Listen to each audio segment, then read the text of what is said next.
Hello and welcome to Archer Enemies. This is the Hawkeye after show from the Comic Crush. I'm Paul. With me is Liz. Hello. And I just want you to remember, guys, that no matter how bad things are going this week, you're not having to do a podcast with Liz. So it can't be all bad, can it? Doesn't matter what you're going through. Tragedy, death, divorce. You're not having to sit here and work with this every week. Like so, if only you could be. You're not having to have arguments over how to pronounce things or whether or not a show is well paced or badly paced. It is badly paced, by the way. The show we were talking about last week. You're just not having to go through that every week. I am though. I'm here to take the crap so you don't have to. Liz, how are you? It is your privilege and honor. It's a pleasure to see you again. How are you? Doing swell. Thanks. I'm glad to hear it. So, as I said, this is the Hawkeye After Show. We are here to talk about episode 3 of Hawkeye, which is on Disney Plus now. If you don't have it, go get it because it is really good. We're really enjoying it. Thank you to all the new subscribers, by the way. Got even more than last week now. So thanks, guys, for tuning in. If you're looking for other shows, you can find our interview show. There are 2 really good interviews on there at the moment. One with Joel Meadows from Tripwire, talking about all the stuff he's doing for the Tripwire Winter Special and for the 2022 Bristol Comic Con. Joel's shows are really good. Liz, you remember we had fun at the Portsmouth show? Oh yeah. We met a lot of really cool, lovely people there. A lot of really great comic creators. So you can find that on the Comic Crush channel, this channel, in fact. I don't know why I'm saying the Comic Crush channel. It's this channel. And also the interview with Kelly Sue DeConnick about Wonder Woman, the Amazon's Historia, which is here. Now, we were supposed to be doing a comic show this week. Unfortunately, I had a bit of a problem getting hold of all the books that I needed to read for the show. So sorry, guys, my fault. I cocked up and I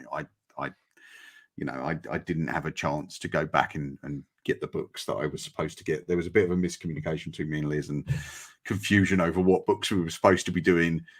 So what we've done this week is we've left the comic show again. I'm sorry. We will be coming back to it for a 3-week period, I think.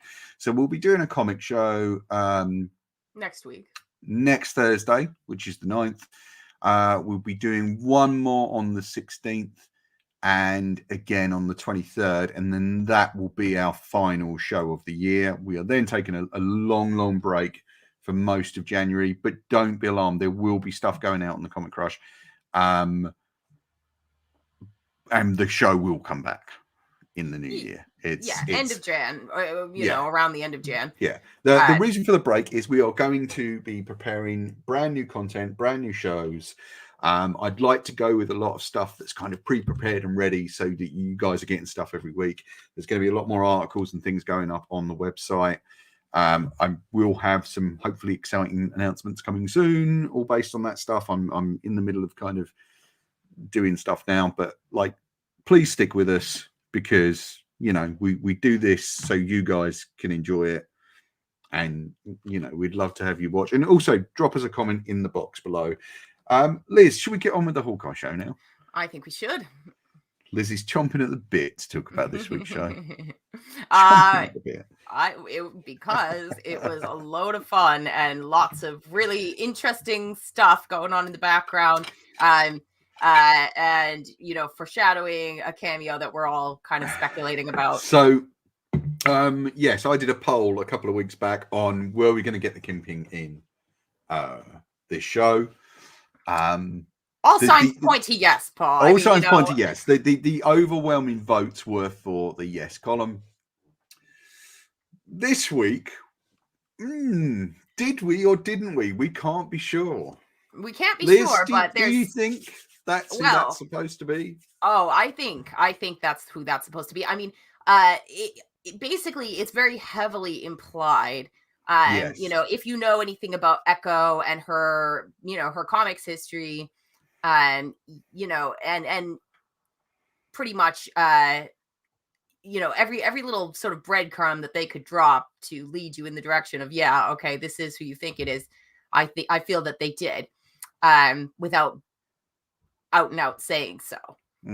But we know, you know, from this episode, we know more about how they're going to handle that, because, you know, obviously they're not. It doesn't look like they're going, you know, directly from her comics history.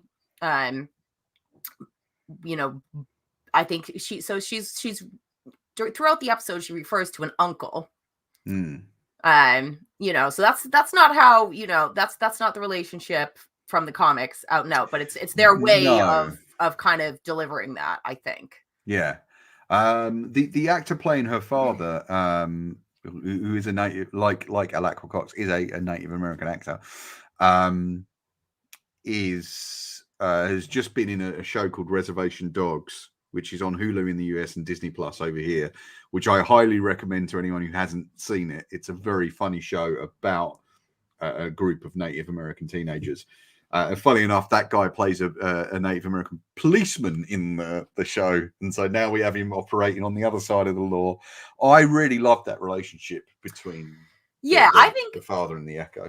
I think the father and Echo, sorry. I think so I guess before we kind of, like, you know, unpack a little bit more of the Kingpin stuff, why don't we talk about the, you know, the opening of the episode and our introduction to Echo as a character. Yeah, so we kind of introduced her in a classroom where seems to be she's in a regular classroom, so she's not in a school for the deaf.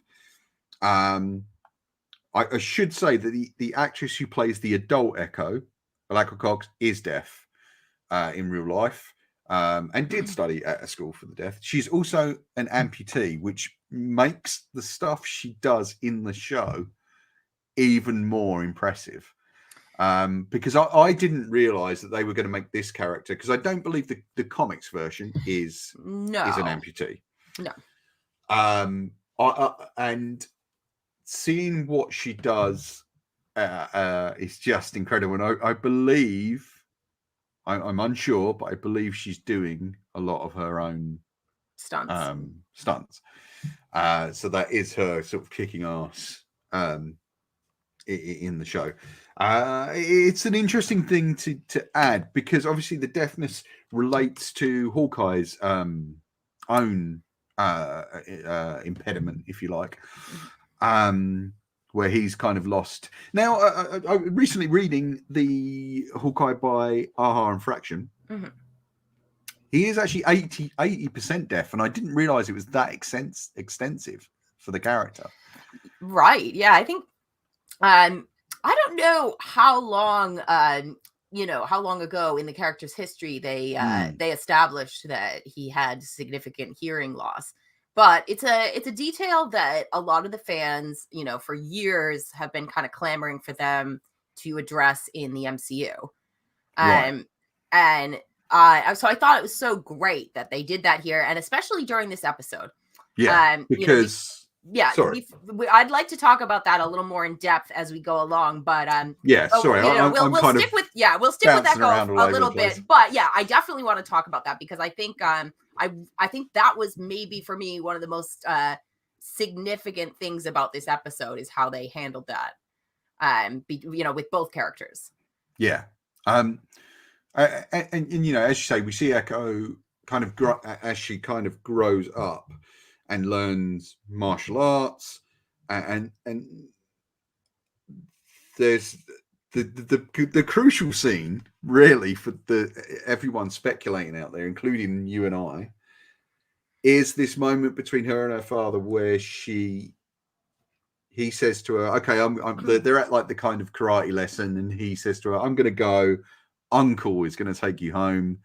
And we see a man in a suit, but we don't see his face. We do hear his voice, and that voice does sound awfully familiar. It sounds a lot like, yeah.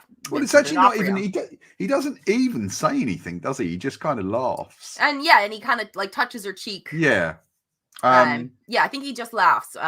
You know, but to me, it sounded like, you know. And watching it kind of flash by on Twitter today and yesterday was great, because all I've got from pals is, was that who I think it was? Was it him? Is it him? Right. No It's one's saying, yeah. but, Everybody's going nuts, but you know, yeah. I mean, because I mean, all of it is there. You know, if you want to look for it, there's you know, and there's even little Easter eggs and things that people have been kind of speculating about, like the you know, the tracksuits. You know, I think during the scenes, you know, set in the past with the Ronin, the auto body shop, I believe, is called like Fat Man's Auto Body or something like that. It's like, yeah, there's just all these little details. If you want to pick up on them, it's like, oh yeah, well, you know. What I want to know, Liz, is why have they named an auto body shop in Hawkeye after me? What? It's a great honor, guys, but you know.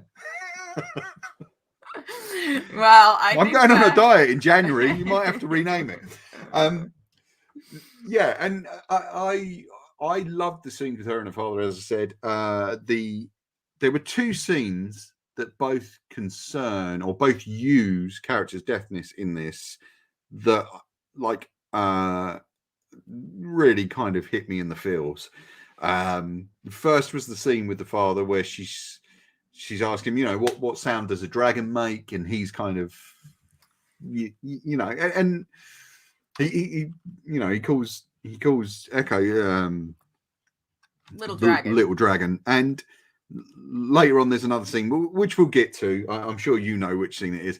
But I really loved that relationship, and of course watching him die as a character was like, that actually really kind of, you know, yeah, right it was here, you know, really heartbreaking. Yeah, like, you know, the father-daughter relationship is a really big thing in this show. It's a theme in this show. You know, obviously, you know, with Clint and his own daughter, with Clint and his sort of paternal relationship with Kate, and obviously with Echo and her father. And of course Kate and hers. Yeah, and Kate and her. So it's a, you know, it just kind of keeps coming up, you know. I you know, I loved all those early scenes. We see the Ronin attack the auto shop, Fat Man's auto shop, as you say. What was interesting about that is, of course, no one, still the tracksuits and Echo don't know that Barton is or was Ronin. And here's a question that I want to pose. Right now, that whole scene with the Ronin, is it Clint? I would question whether or not it's even Clint, because we still don't know where he got the Ronin suit from. True. So was Clint, true. Was he the original Ronin, or was he a Ronin? You know, and perhaps the Ronin we see killing Echo's father is a different character completely. We never see the face. Okay. Clint's very vague about, you know, we've never sort of been told, okay, well, this is how Clint became Ronin in the first place. We know it was that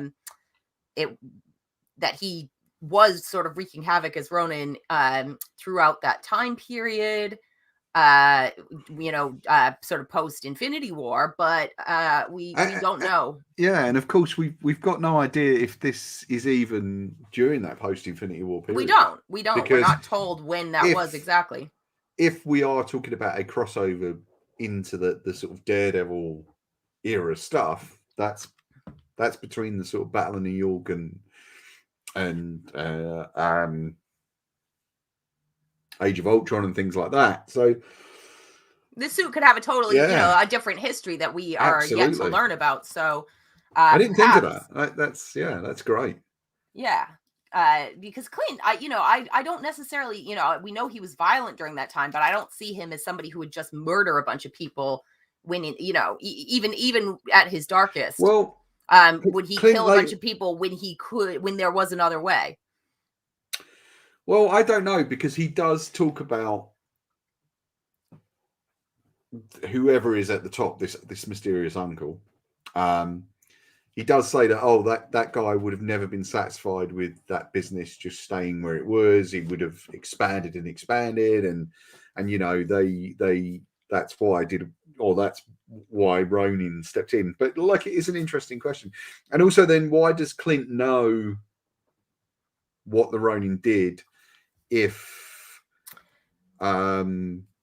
he wasn't Ronin? Well, So that's, that would be my response to your sure. question. I mean, and I think that, it's certainly possible that was Clint, but it's also possible that it wasn't. And and there are moments in the episode where he kind of implies it could have been him, like when he says, "Oh, well, I'm not, a role model for anyone." Sure. He doesn't see himself as a hero per se. Whereas Kate does, and she kind of tries to talk him in, around and say, well, yeah, you are, because, you look at how, you've given up your Christmas with your family to help me, a stranger at the drop of a hat, and, et cetera, et cetera. But Clint is definitely carrying around some guilt for the things he did do as Ronin. But to me, it's still unclear as to whether or not that was him in that scene, particularly because you never see his face. Yeah. I think it's entirely it's entirely possible that you are correct. I mean, I wonder if we'll get a reveal by the end of the show, because we're kind of building into a lot of anticipation. I don't know if you saw the meme that I sent you the other week, where the Spider-Man Far From Home expectations, where it's just a cast of which millions was hilarious. Yeah, that was really funny. And I wonder, and it's the same with all Marvel shows. I think people seem to enjoy the anticipation more than the actual thing, which is a problem. I think we need to maybe learn to enjoy the thing a bit more. And I'm just as guilty of it. I'm just as we're doing this show every week. See, I don't see anything wrong with the anticipation. I think it's part of the fun. Or the expectations. Come on. I think it is part of the fun, but it's like, then don't complain when it isn't everything you want. That's what I have the problem with. I think the excitement and the theorizing is fun, but I think, then expecting it to be exactly what you want is not, that takes away from the fun, because you want to be surprised. But anyway, I digress. Like, basically, in terms of this, yeah, I think it's also possible, and I wouldn't put it past him, if this is the Kingpin, that it could have been somebody that he paid to dress up as Ronin, and and do the job, for whatever reason he wanted to take out, his own sort of cell of people. There's all sorts of ways that that it could have gone. And frame Clint for it. We'll hopefully we'll find out one way or the other. But I'm just I'm just throwing around ideas at this point. But it certainly gives Echo motivation to kind of. Yeah, she's got a revenge quest against the Ronin, and now that she's tied Kate and Clint to the Ronin suit, she is determined to take her pound of flesh. Now, I really love the scene between her and Clint, and where he kind of admits that, look, I'm hard of hearing, I'm not deaf, and also I don't really speak. My ASL isn't. I loved more cookie, please, thank you. That was a great way to kind of indicate, look, right. I don't. Unfortunately, I don't. Now, Kazi kind of comes into frame more here. I do want to talk a bit about Kazi, because do you recognize do you know who he is? Well, yeah, he's a character. I know who he is as a character. He doesn't resemble that character. No, because the character from the comics, from the Matt Fraction run, is like a clown. Like, he dresses as a clown. He's like a mime, doll-faced kind of mime who come assassin, who was rescued by the tracksuits in Russia during a kind of upheaval of. I guess it's. I don't know if it's meant to be Russia itself. I think it's meant to be one of the sort of ancillary kind of countries in Russia. You know what I mean? And he, escapes Russia, comes to America, but also becomes an assassin. Yeah. Now he's actually a completely different character. He acts as an interpreter for Echo, and he also seems pretty like. He's kind of a semi voice of reason in the whole thing. you know, compared to the tracksuits and compared to Echo, who actually, you know, she's so blinded by, you know, sort of revenge and rage that she, you know, almost strangles Kate with, you know, kind of in a, you know, sort of out of passion, and he kind of talks her down.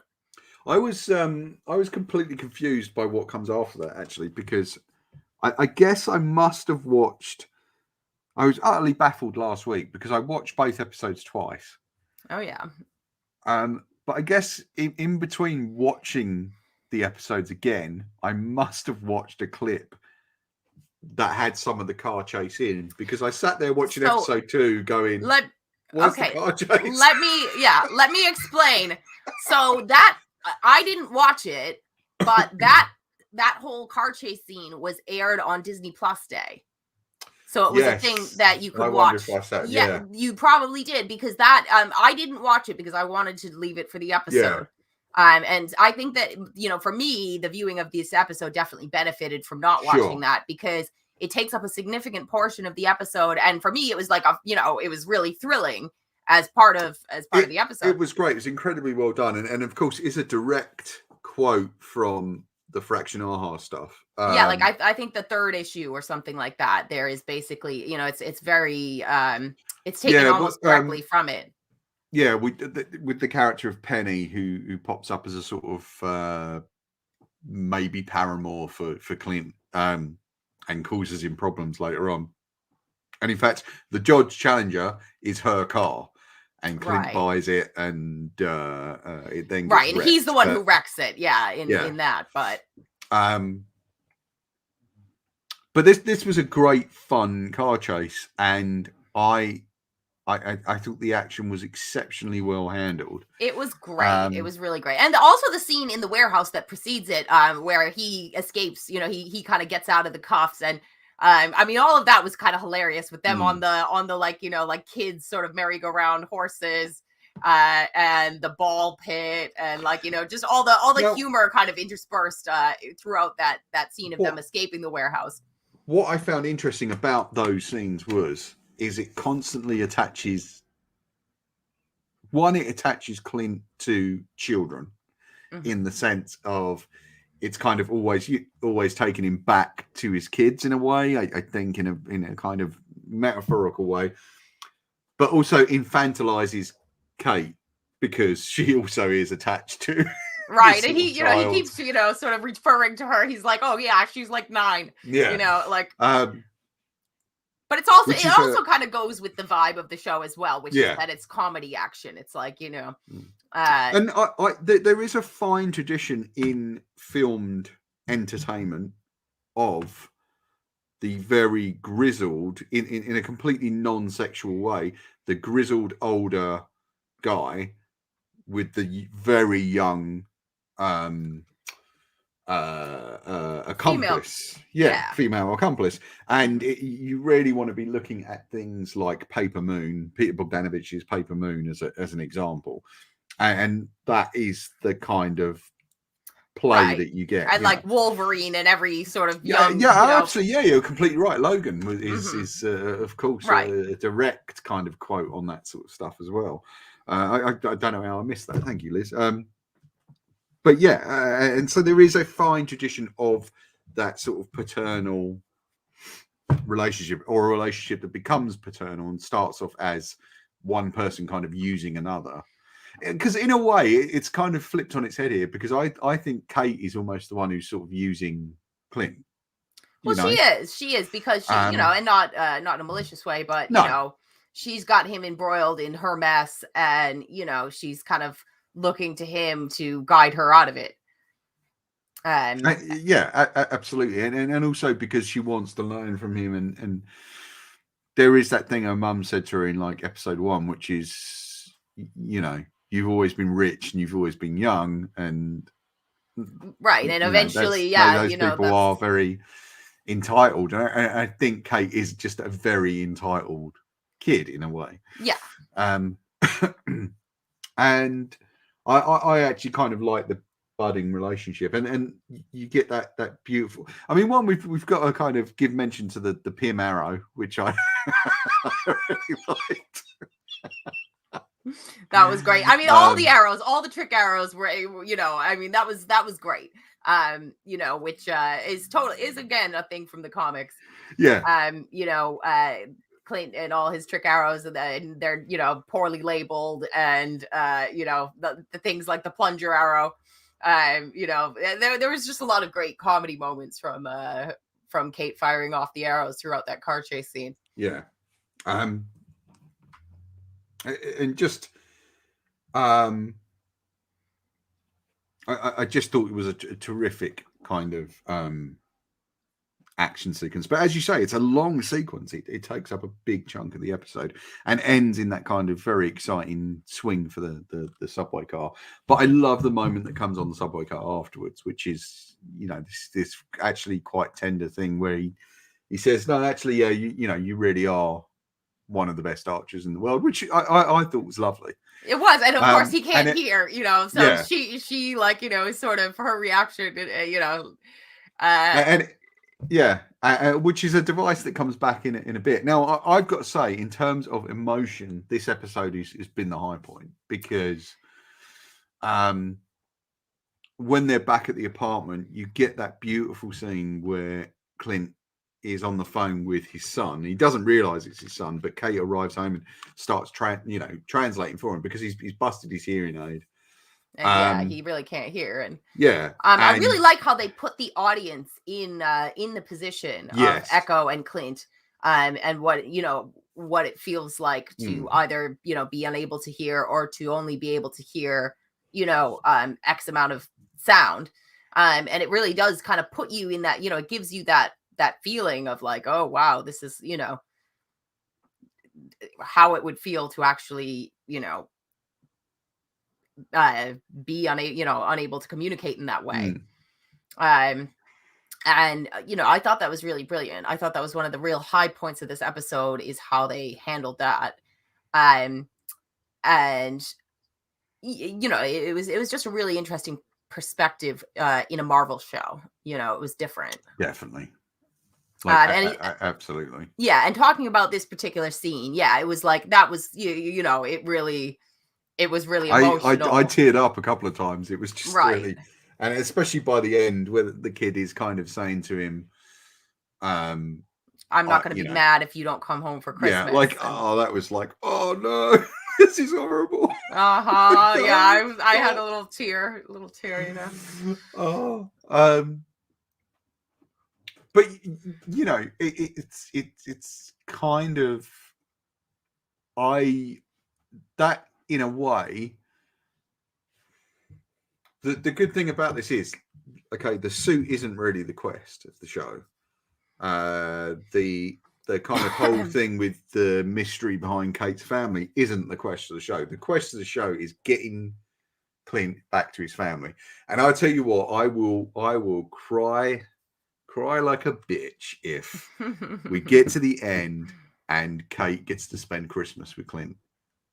That would be really nice. Together. I will blub. And they will be happy tears. So, I mean, I love a good cry at a TV film, like I really do. Yeah, and there's something about Christmas, sure, that just makes everything, absolutely. It amplifies all the emotion. And it's my favorite thing at Christmas is to find things that are as schmaltzy as possible, right? And sit and watch them. Last year was Meet Me in St. Louis. I hope I might give that a go again this year. But yeah. I imagine that the fact that I'll probably be very drunk this Christmas will help aid that and smooth that along. That's my plan for Christmas, to gradually get drunk on pre-mixed espresso martinis. That's what I'm going to do. But we also get this interesting scene back in the warehouse with Kazi and Echo, where Kazi warns her that the path she's going down is too obvious and too kind of big and explosive, and it's getting out of hand.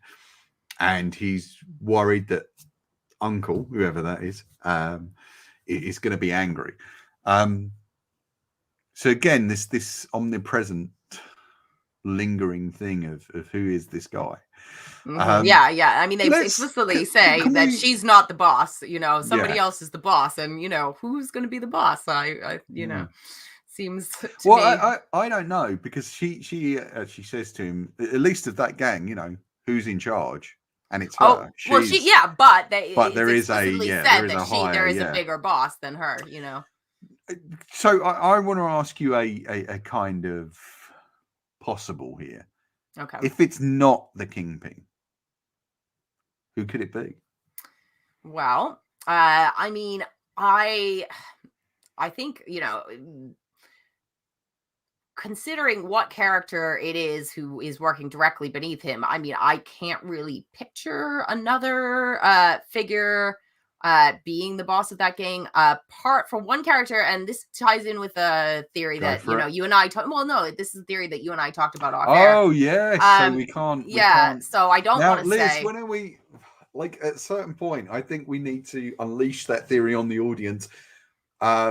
We probably need to do it before it gets revealed, though. I mean, so maybe next episode we can chat about that, or okay, yeah. If we, because again, not it's this episode though, because I don't think it's a spoiler to talk about a theory, but at the same time, if it turns out to be true, then I also feel like maybe it is a little bit of a spoiler. I don't know. I think what we need to do is we need to start writing down all our theories, and we need to have a sort of checklist at the end once we get to the final episode of how many we got right and how many we got wrong. Sure. If someone in the audience wants to do that for us and sort of play along with that, then please do. Because hey, I can hardly remember the last thing I said, so the chances of me being able to. Right. I mean, so there is one more character who, Paul and I had a little quick, chat off air last week, because I have my suspicions that there is a character that we haven't seen the last of. And but we'll save it for next episode. We'll save it for next episode. Or maybe one after that. We'll see what happens next week and see where we're at.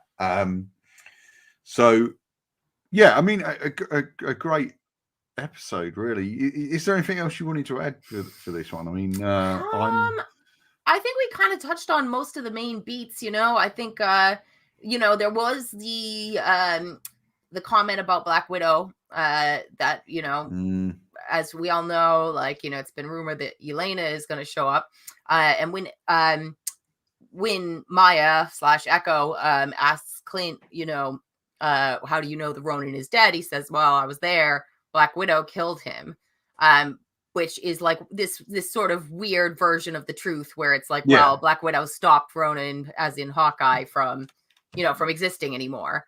So that is kind of like, again, Natasha's presence is like, is felt like, his in episode 1 we had that whole kind of the musical montage with Natasha, and here we kind of touch on Natasha again.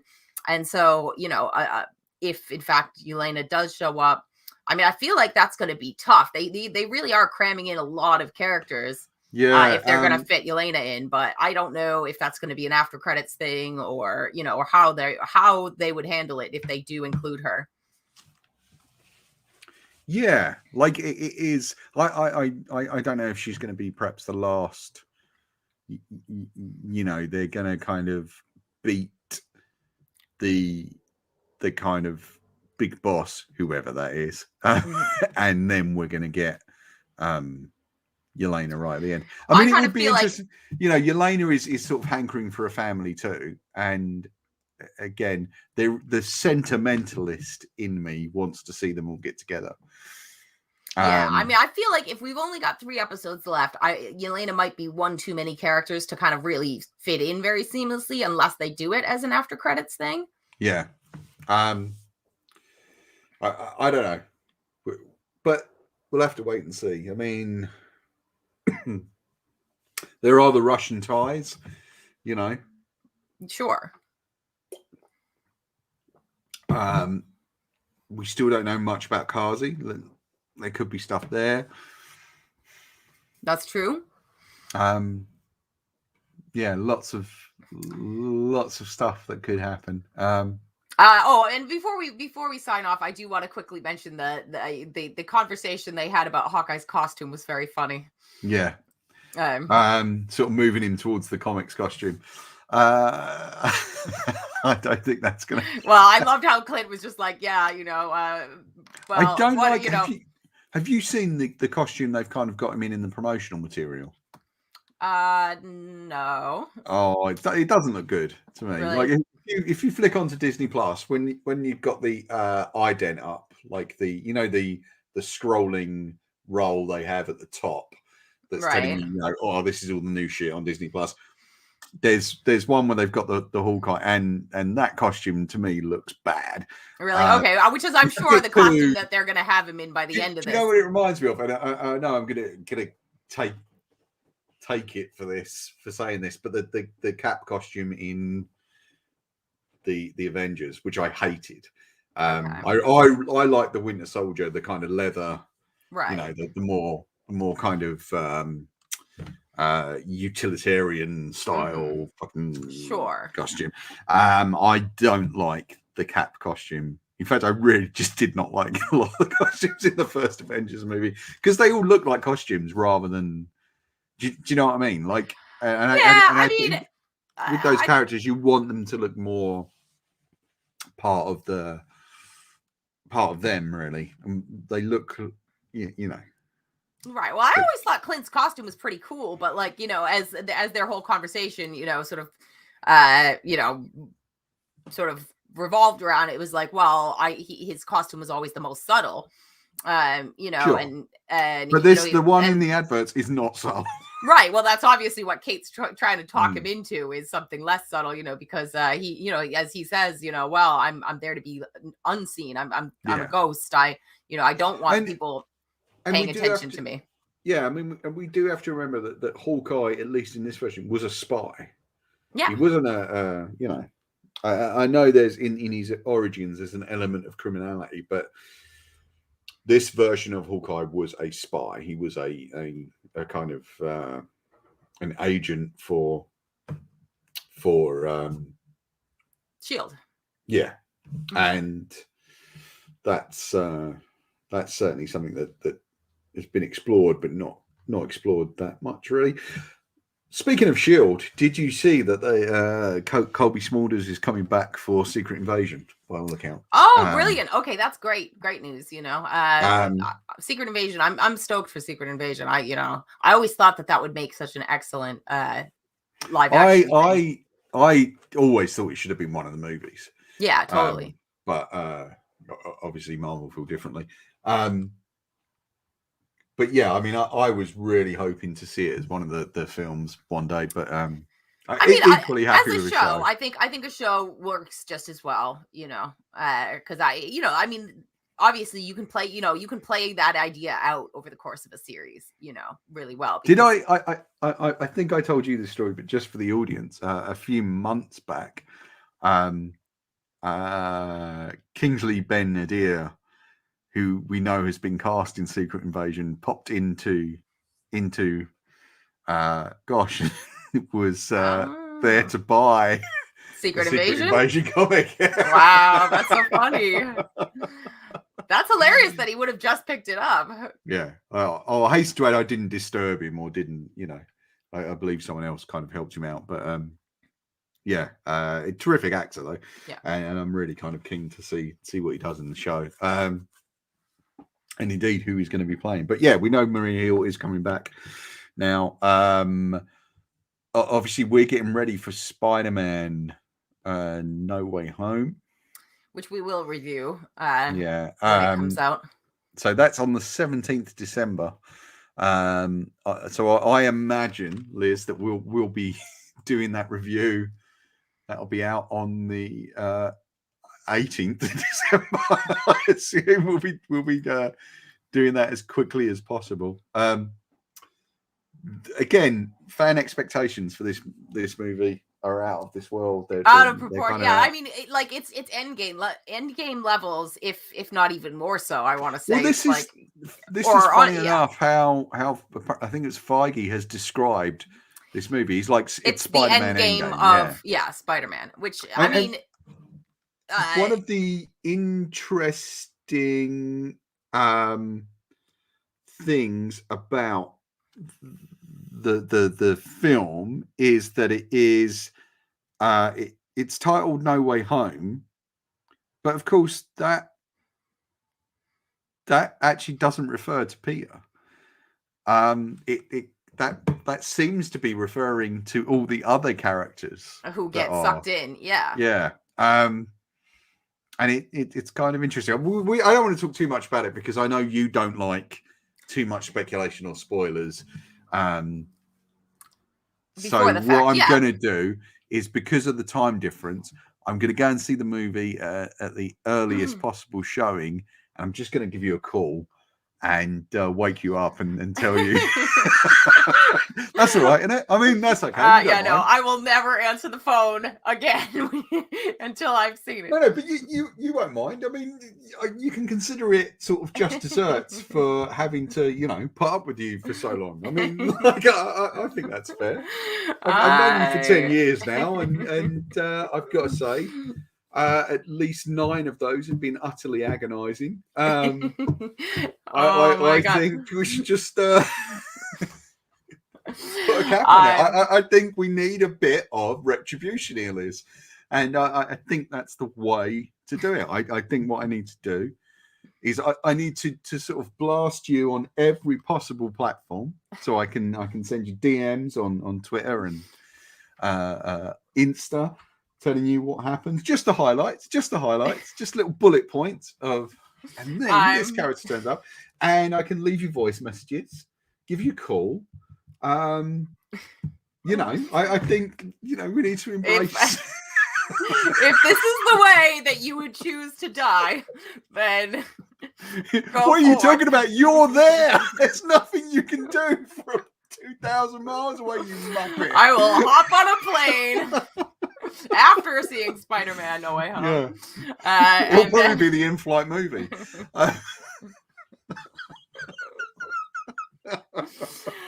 Any spoilers that I have not already received, I refuse to get anymore. I think at this point I'm gonna stop watching trailers, because I have watched the trailers that are out so far, and I think from this point on, I do have to say, guys, this is the woman that threatened to kill someone because it sounded like for a moment they were going to spoil it. I remember a colleague of mine working in a cinema, like when I used to work in cinemas, and this guy came up to him when Force Awakens was out, and it had been out for 2 days. And the thing that people forget about working in cinemas is you don't necessarily get to see the film straight away, because you're working in shifts in a retail job, effectively. And the guy literally went to him as he was buying his popcorn. Oh yeah, it's such a shame Han Solo dies. He went, why are you talking? Because I haven't seen it. Oh my god. Yeah, see, like I could never work in a cinema for that reason. Like, I would end up murdering members of the public. It was always risky, that someone would come out of a film and go, oh, blah blah blah blah blah, or that you would see the end of the movie, accidentally, if you walked in the screen at the wrong time. Right, so we're pretty much done with this. Liz, thank you once again for joining me. But if you could not do it ever again, that would be great. Like, I don't want you back. Sorry, I'm giving Liz a hard time tonight, just because I can, really. Hump. How rude. No, it is always a pleasure. It's good to see you. We will do next week's show when that comes around. I'm really excited for it. I hope you guys out there enjoy it. Remember to like, share, and subscribe for the channel. Do do, take a look at the web store and the Patreon. There'll be some good Hawkeye comics going on to the web store soon. I hope hopefully before the show ends, if I can get my crap together, and some good.